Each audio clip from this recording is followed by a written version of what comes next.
ভ্রমণ শুধু একটি গন্তব্যে পৌঁছানো নয়, এটি হলো আত্মার মুক্তি। নতুন জায়গা, নতুন মানুষ আর অজানা রাস্তার মোহনীয়তা আমাদের জীবনকে করে তোলে রঙিন,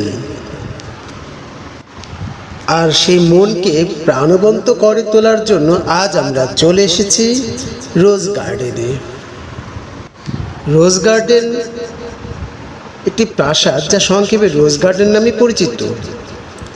বিংশ শতাব্দীর বাংলাদেশে একটি ঐতিহাসিক প্রাচীন ভবন এটি। রোজ গার্ডেনে প্রবেশের পথেই আপনারা দেখতে পাবেন প্রচুর গোলাপ ফুল। রোজ গার্ডেনের পাশেই রয়েছে বিশাল গোলাপ ফুলের বাগান। সেই গোলাপ ফুলের বাগান পেরিয়ে আপনারা যাবেন রোজ গার্ডেন প্রাসাদে। বাংলাদেশের প্রত্নতত্ত্ব বিভাগ 1989 সালে রোজ গার্ডেনকে সংরক্ষণীয় ভবন হিসেবে ঘোষণা করে। দেশি বিদেশি পর্যটকদের কাছে এটি একটি অন্যতম দর্শনীয় স্থান। এই রোজ গার্ডেনে 1970 সাল থেকে নাটক ও টেলিফিল্মের শুটিং স্পট হিসেবেও ব্যবহৃত হয়ে এসেছে।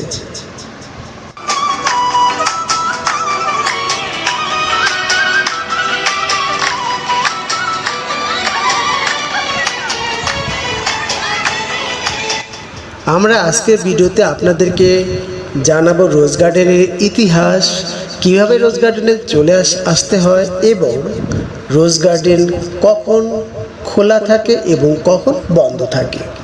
সুতরাং দেখতে থাকুন আমাদের ভিডিওটি এবং জানুন এর ইতিহাস। ঋষিকেশ দাস ছিলেন ব্রিটিশ আমলের নব্যধনী ব্যবসায়ী, তবে সাধারণ পরিবার থেকে উঠে আসায় ঢাকার খানদানি পরিবারগুলো তেমন পাত্তা দিত না ঋষিকেশ দাসকে। কথিত আছে যে একবার তিনি জমিদার নরেন্দ্র নারায়ণ রায় চৌধুরীর বাগানের বাড়ি বা বলদা গার্ডেনের এক জলসায় গিয়ে অপমানিত হয়ে ফিরে আসতে বাধ্য হয়েছিলেন। এরপরই তিনি রোজ গার্ডেন প্যালেস তৈরির সিদ্ধান্ত নেন এবং সিদ্ধান্ত অনুযায়ী 1931 সালে পুরান ঢাকার ঋষিকেশ দাস রোডে একটি বাগান বাড়ি তৈরি করা হয়। বাগানে প্রচুর গোলাপ গাছ থাকায় এর নাম হয় রোজ গার্ডেন। ভবনটি সজ্জিত করণের কাজ সমাপ্ত হওয়ার আগেই ব্যবসায়ী ঋষিকেশ দাস আর্থিকভাবে দেউলিয়া হয়ে যান।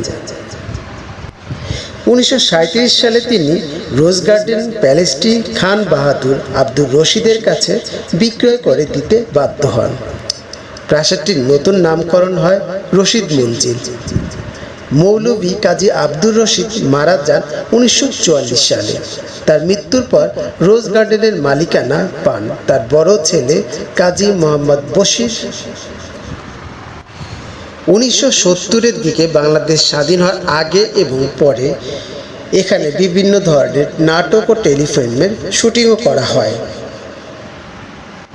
সেই সময় ভবনটি হাসিবুজ্জামান শান্ত সাহেবের বাড়ি হিসেবে পরিচিত হয়ে ওঠে।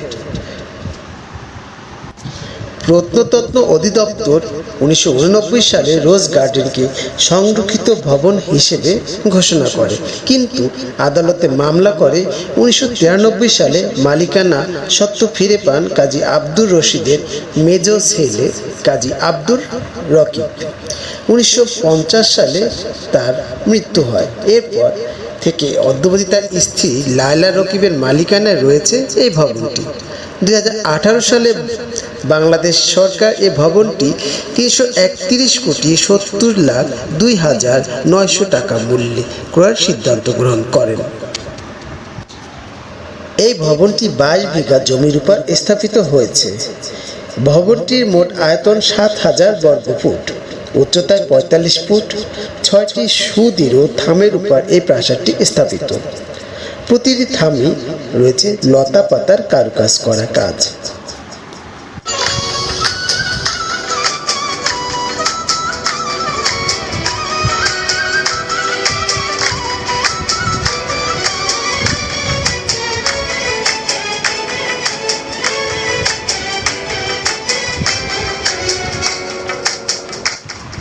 এবার জানিয়ে দিচ্ছি কীভাবে যেতে হয় এই প্যালেসটিতে। ঢাকার যে কোনো জায়গা থেকে গুলিস্তান অথবা মতিঝিল থেকে রিক্সা করেই আপনি অনায়াসে চলে আসতে পারবেন টিকারতলির রোজ গার্ডেনে। এবং এটা কখন খোলা থাকে সেটাও জানিয়ে দিচ্ছি। মঙ্গলবার থেকে শনিবার সকাল 10টা থেকে সন্ধ্যা 6টা পর্যন্ত খোলা থাকে। সোমবার দুপুর 2টা থেকে সন্ধ্যা 6টা পর্যন্ত খোলা থাকে, এটা অর্ধ দিবস। এবং রবিবার এদের সাপ্তাহিক ছুটি, মানে সম্পূর্ণটাই বন্ধ। এবং এর টিকিটের মূল্য হলো জনপ্রতি মাত্র 30 টাকা। ভবনটির মূল ভবনের দ্বিতীয় তলায় 5টি কামরা আর একটি বড় নাচঘর রয়েছে। নিচতলায় আছে 8টি কামরা। প্যালেসের পশ্চিম ও উত্তর দিকের দেয়ালের মধ্যবর্তী অংশে 2টি মূল ফটক আছে। প্রবেশ ও বহির্গমনের জন্য স্থাপিত পশ্চিম দিকের ফটক দিয়ে প্রবেশ করলেই প্রথমে আছে একটি বিস্তীর্ণ খোলা প্রাঙ্গণ। এখানে মঞ্চের উপর দণ্ডায়মান নারী মূর্তিও রয়েছে। পূর্বাংশের মধ্যবর্তী স্থানে রয়েছে একটি পুকুর। পুকুরের পূর্ব ও পশ্চিম পাশের মাঝামাঝি একটি করে বাঁধানো পাকা ঘাট আছে।